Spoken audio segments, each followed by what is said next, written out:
Nous bénissons le Seigneur pour ce temps et nous voulons vous saluer dans le précieux et beau nom de notre Seigneur Jésus-Christ. Alors nous voulons considérer ce message important, mais avant nous voulons prier. Inclinons-nous dans la prière. Papa, merci parce que tu es un Dieu saint, merveilleux, grand et puissant. Et tu nous as appelés parce qu'une grande œuvre a été accomplie à Golgotha. Et tu as la capacité de changer les circonstances et les événements. Et comme tu nous appelles, je prie qu'en ce moment-là, que tu viennes pour nous conduire dans cette étude. Père, merci pour la réponse. Au nom de Jésus, nous avons prié. Amen. Gloire à Dieu. Nous parlons ce jour de notre grande rédemption à travers l'expiation de Christ.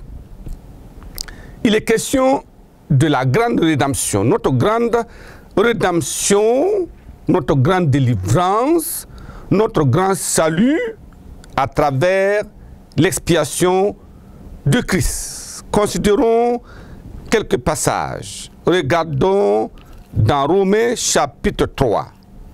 Romains chapitre 3, lisons du verset 23 au verset 27. Il dit, car tous ont péché et sont privés de la gloire de Dieu. Et ils sont gratuitement justifiés par sa grâce, par le moyen de la rédemption qui est en Jésus-Christ. C'est lui que Dieu a destiné par son sang à être pour ceux qui croiraient victime propitiatoire afin de montrer sa justice parce qu'il avait laissé impunis les péchés commis auparavant au temps de sa patience afin, dis-je, de montrer sa justice dans le temps présent de manière à être juste tout en justifiant celui qui a la foi en Jésus. Première chose, tous ont péché. La défaite de Adam et Ève à la création a entraîné la chute de l'homme. Tous ont péché. Et personne ne pouvait être dans la présence de Dieu désormais. L'homme a été chassé du jardin. Et un ange était là avec un flambeau, oui, une épée flamboyante, pour empêcher encore à Adam et Ève de revenir dans le jardin d'Éden.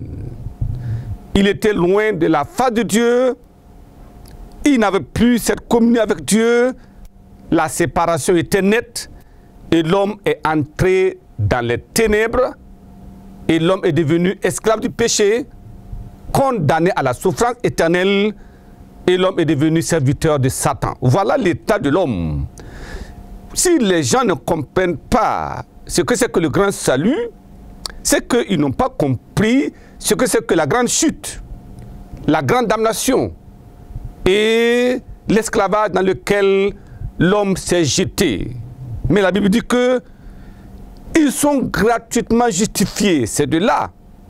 Vous savez, les gens, lorsque quelque chose est gratuit, même si elle est chère, elle est importante, facilement on peut fouler la chose au pied et continuer parce qu'on n'a pas une idée précise de ce que la chose représente.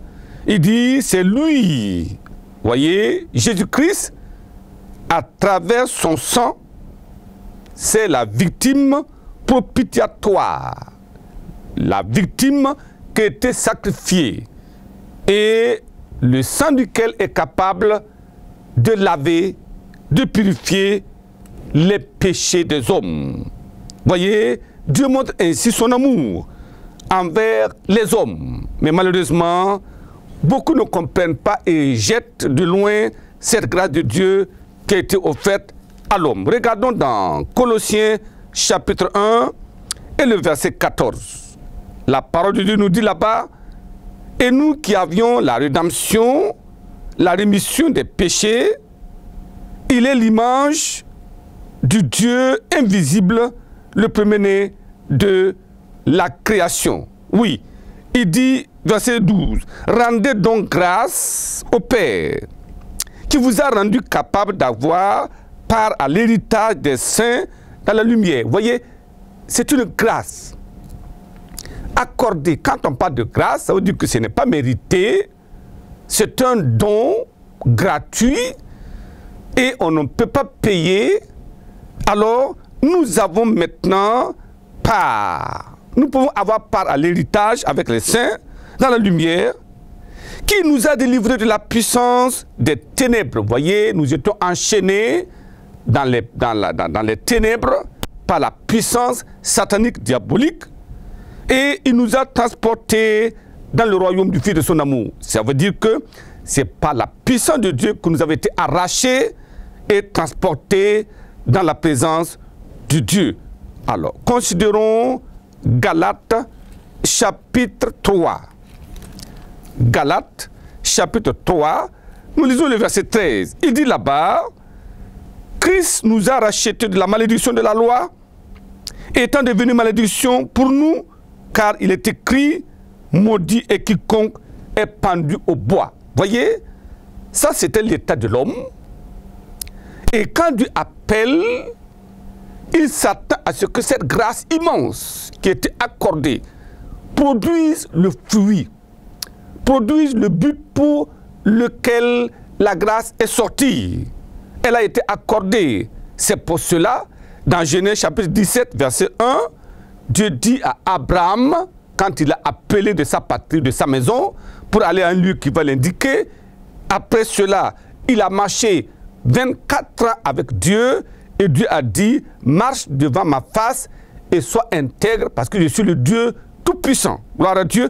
Voilà ce que Dieu attend de l'homme. Christ a payé un grand prix pour la rédemption. Voyez, quand vous ne mesurez pas le prix qui était payé, quand on parle de souffrance, on parle de flagellation, on parle de sang, on parle d'immolation. Alors ça veut dire qu'il y a quelque chose d'extrêmement atroce que Christ a porté afin que nous soyons justifiés. Aujourd'hui, il n'y a personne sur toute la terre qui peut dire « je ne peux pas être sauvé » parce qu'il a fait cela pour chaque homme, pour chaque femme, pour chaque enfant, pour chaque jeune. À la croix, il a tout payé. À travers sa souffrance, oui, sa souffrance vicariale, il s'est donné en remplacement, sa souffrance de substitution. Il s'est laissé, il a pris notre place afin que nous puissions avoir les rédemptions et échapper au jugement de Dieu. Sauvé alors, l'homme ne doit plus porter la culpabilité, la condamnation, la crainte du châtiment parce que tout cela a été enlevé. Gloire à Dieu. C'est pour cela que nous parlons de la délivrance et de la liberté totale.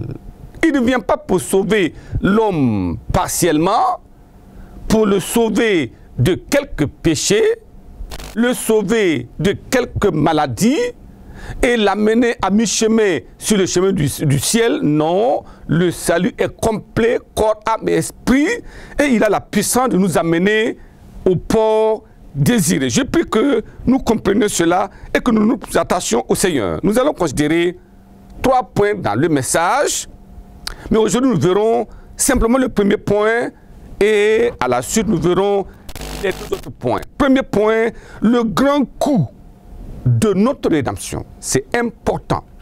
Lorsque vous ne calculez pas le prix, le coût, vous ne saurez pas que ce que nous avons reçu est extrêmement important. Alors, deuxièmement, nous allons considérer la grande piété de caractère des rachetés. Si un grand coût a été payé, supporté, alors Dieu s'attend à ce qu'il y ait une grande piété dans le caractère du croyant. Troisièmement, nous allons considérer la grande conséquence de devenir réprouvé. Si malgré tout ce que Dieu a fait, l'homme, après avoir goûté à la bonté de Dieu, retourne, abandonne la foi, alors c'est une grande conséquence. Je prie que Dieu nous en délivre au nom de Jésus. Premier point que nous considérons dans ce premier message, nous parlons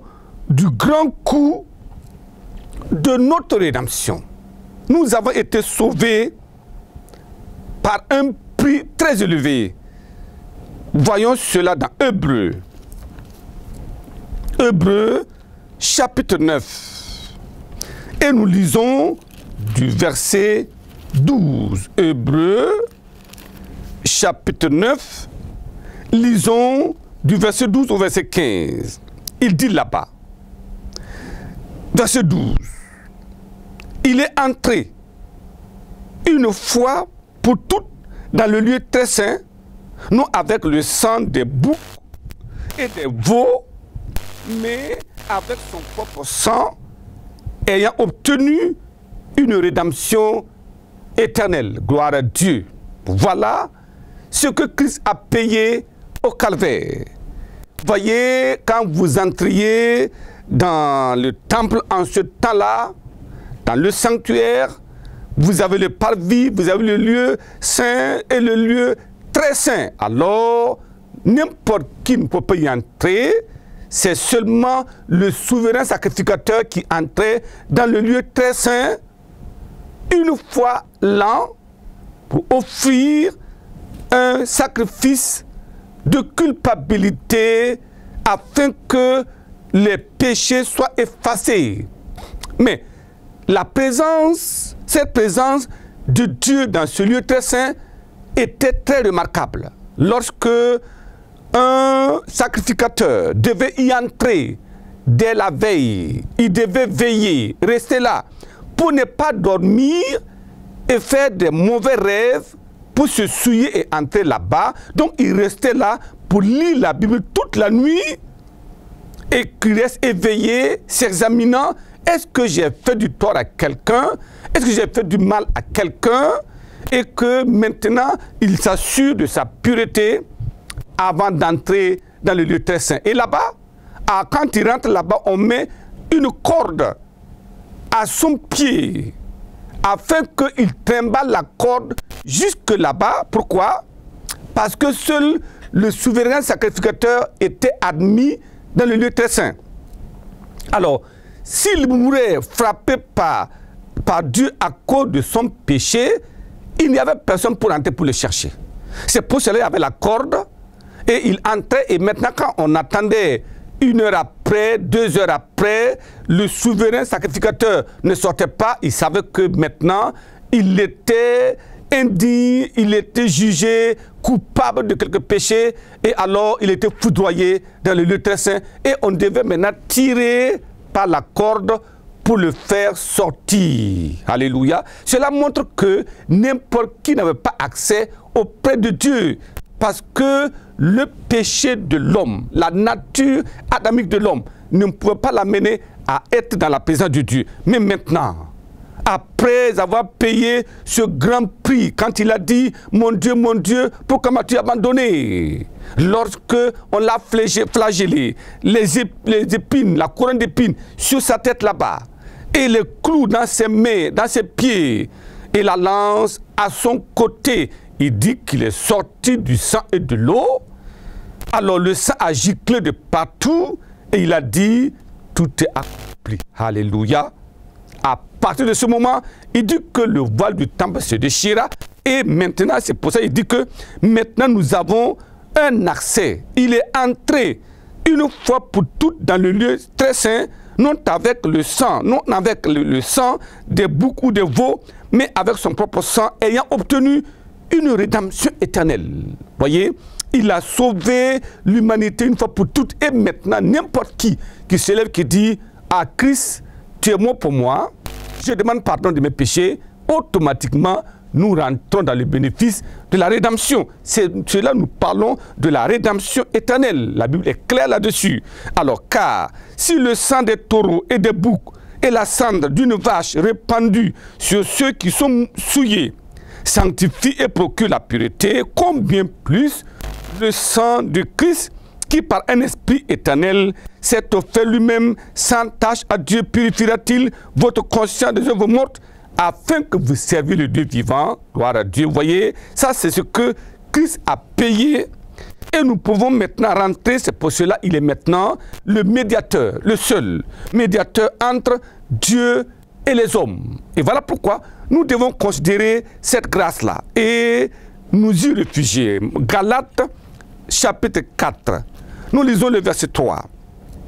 Galates chapitre 4, verset 3. Nous aussi, de la même manière, lorsque nous étions enfants, nous étions sous l'esclavage des rudiments du monde. Mais lorsque les temps ont été accomplis, Dieu envoya son Fils, né d'une femme sous la loi, afin qu'il rachète. Vous voyez, racheter, c'est payer deux fois. Ça veut dire que quelqu'un paie un esclave, quelqu'un vient racheter, il vient payer, alors ce que son maître a payé, il paye cela pour le prendre, le rachat. Il faut payer plus que le premier prix afin de le racheter. Et voilà pourquoi, afin que nous ressuscitions l'adoption, et parce que vous êtes fils, Dieu envoya dans nos cœurs l'esprit de son Fils, lequel crie Abba Père. Gloire à Dieu. C'est pour cela l'esprit de Jésus vient dans le croyant qui se repent, s'est repenti, et maintenant l'esprit de Jésus dans sa vie crie Abba Père. Il est certain qu'il appartient au royaume de Dieu. Il est maintenant enfant de Dieu, racheté par le sang de Jésus, et sa vie est complètement changée. Je prie que le Seigneur nous donne cette grâce, et cette grâce est abondante, que le Seigneur nous aide maintenant. Regardons 1 Pierre, chapitre 2. 1 Pierre, chapitre 2, et nous lisons du verset 21. Il nous dit là-bas, verset 21, et c'est à cela que vous avez été appelés, parce que Christ aussi a souffert pour vous, vous laissant un exemple afin que vous suiviez ses traces. Lui, qui n'a point commis de péché, il n'a pas commis de péché, et dans la bouche duquel il ne s'est point trouvé de fraude. Lui qui injuriait ne rendait point d'injure, maltraité ne faisait point de menaces, mais s'en remettait à celui qui juge justement. Lui qui a porté lui-même nos péchés en son corps sur le bois, afin que mort au péché nous vivions pour la justice, lui par les maîtresses duquel vous avez été guéris. Gloire à Dieu. Voyez, c'est un grand coup. Cela a coûté la vie de Jésus. Cela a coûté que Christ se vide de son sang, afin que nous soyons sauvés. Regardons Apocalypse chapitre 5, le verset 9. Apocalypse chapitre 5, et nous lisons le verset 9. Et il chantait un cantique nouveau et disant, tu es digne de prendre le livre et d'en ouvrir les sceaux, car tu as été immolé et tu as racheté pour Dieu et par ton sang des hommes de toute tribu, de toute langue, de tout pays, de toute nation. Gloire à Dieu. Et tu as fait d'eux un royaume et des sacrificateurs pour notre Dieu, et ils régneront sur la terre. Alléluia. Voyez comment Christ a payé. Il est dit là-bas, lorsque nous serons au ciel, alors nous allons crier digne. Il est dit de louange. Il dit, tu es digne de prendre le livre et d'en ouvrir les sceaux, car tu as été immolé et tu as racheté pour Dieu. Voyez, les hommes de toute langue, de toute tribu, de tout peuple, de toute nation. Voilà. Personne ne peut dire aujourd'hui, je ne peux pas être sauvé. À travers le prix payé par Christ, d'esclaves que nous étions, nous sommes libres. De condamnés que nous étions, nous sommes maintenant justifiés par lui et par son sang. Nous devons reconnaître le prix de la rédemption et cela va changer notre comportement vis-à-vis de Dieu, même par rapport à notre relation avec Dieu. Nous n'allons jamais nous plaindre de quoi que ce soit parce que tout est en lui. Nous sommes ce qu'on appelle la propriété divine. Il a payé doublement, il nous a créé premièrement, il nous a délivré du péché deuxièmement, et nous lui appartenons doublement. Donc Dieu peut tout exiger de l'homme. C'est tellement important. C'est dommage qu'aujourd'hui, alors les gens mélangent les Écritures parce que Christ a payé le prix. Quiconque, d'où que tu viennes, ce n'est pas une partie du monde, ce n'est pas une nation, mais c'est pour tous les peuples du monde que Christ est mort à la croix et il a été immolé pour racheter tous les peuples de toutes langues et de toutes les nations. J'ai pris que nous comprenions cela. Et alors, en le comprenant, Dieu, alors, nous maintiendra dans cette foi au nom de Jésus. Ceux qui seront rachetés seront des hommes, des femmes, des grands, des petits, des jeunes, des vieux, des riches, des pauvres, partout. L'essentiel, c'est de reconnaître qu'un grand prix a été payé et en venant urgemment dans sa présence, en disant « Seigneur, voici mes péchés », automatiquement, la grâce de Dieu nous est donnée. À part les ignorants et les rebelles qui vont périr, toute personne de bonne volonté sur toute l'étendue du territoire et dans notre pays et dans le monde entier peut entrer dans le bénéfice du prix que Christ a payé au calvaire. Et je prie que cette parole de Dieu, que nous devons prêcher aux pécheurs, les amène à prendre une décision urgente. Et si vous nous entendez à pareil moment, c'est le moment de prendre la décision en disant « Je reconnais que je suis pécheur et Christ a payé le prix pour moi. » Inutile de dire « Je ne peux pas » parce que seuls ceux qui ne demandent pas, ceux qui ne croient pas, seront condamnés. Mais croyons que Christ est mort. Nous croyons dans notre cœur et nous confessons de notre bouche. Automatiquement, le salut vient et la transformation vient dans notre vie. Je prie que cela soit une réalité dans la vie de chacun de nous. Et comme nous allons prier, nous allons certainement dire au Seigneur, je ne peux plus me voiler la face. Voici, voici, voici, voici. Alors, nous devons comprendre une chose, le pécheur, ce n'est pas quelqu'un qui n'a pas rencontré Jésus seulement, non.